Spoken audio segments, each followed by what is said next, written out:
Hey everybody, Robert here from Black Belt Gaming. Just doing a quick voiceover here. It's going to be a sort of a summary of my revisiting of Lord of the Rings, the living card game.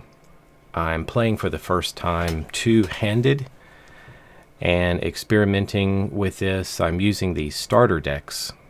As you can see, I've got out here the Elves of Lorien on one side, and on the other side, I think it's called Defenders of Gondor.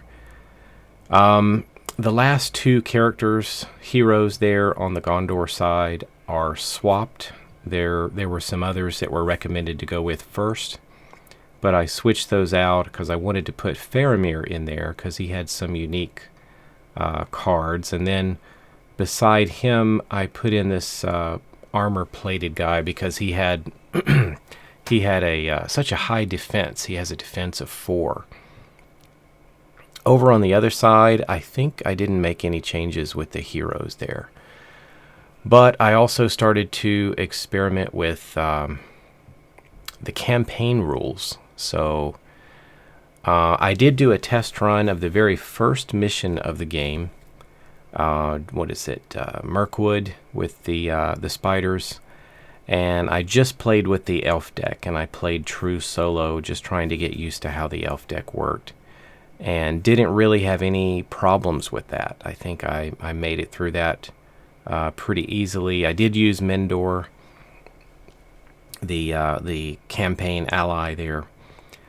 So this particular mission is really my first attempt at trying to play two-handed. So if you look on the screen right now, there's a big 30-sided die, and what I'm doing with that is I'm just using that to help me calculate the willpower as I go on the quest, committing characters to the quest. And as you can see, as I just committed characters to the quest, I was playing on standard difficulty, so the hard cards were in there, and I just drew a second hill troll on the first turn. So not only do I need to take on 1 immediately, I have to take on 2 immediately. And that was a terrible draw. There is one thing that happened, though, as I was playing through. I think it was maybe this mission. I had to scrap it because I lost. I was playing on standard mode. All the difficult cards were in there. And I drew like several treachery cards in a row to go into the staging area. So every time I was trying to quest, all of the questing characters took a point of damage, and it killed Mendor. And I lost. If you lose Mendor, you lose the game. But anyway, I just had a bad draw on a shadow card, and it took out my blocker there with the hill troll. Lost a hero on the second mission. Standard difficulty again, so again I was playing with all the shadow cards and everything, kind of as you are for your standard mode. But he hit that guy full power, 6 damage, and I couldn't use any of my defense. So what are you supposed to do? I mean, it's 6 points of damage. And any blow through, any damage that he does that your health doesn't absorb, goes straight onto your threat. And so I think that guy had 4 hit points.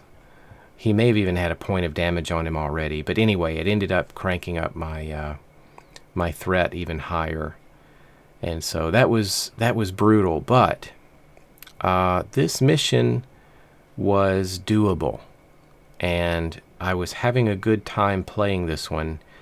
The decks did work rather well. Of course, I was disappointed that my main blocker was taken out.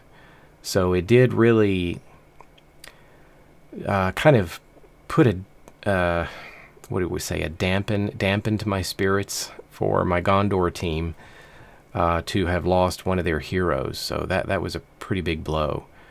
But I did end up making it down to the the shore here, ambush on the shore, and I just needed to take out the remaining enemies, and I didn't really have to worry about staging anymore. So oddly, I drew a bunch of location cards and ended up, and I only really had one enemy to fight. So as you see, I'm pulling down the orcs there, and took on the orcs, and then was able to pull off a win. So it was a fun mission.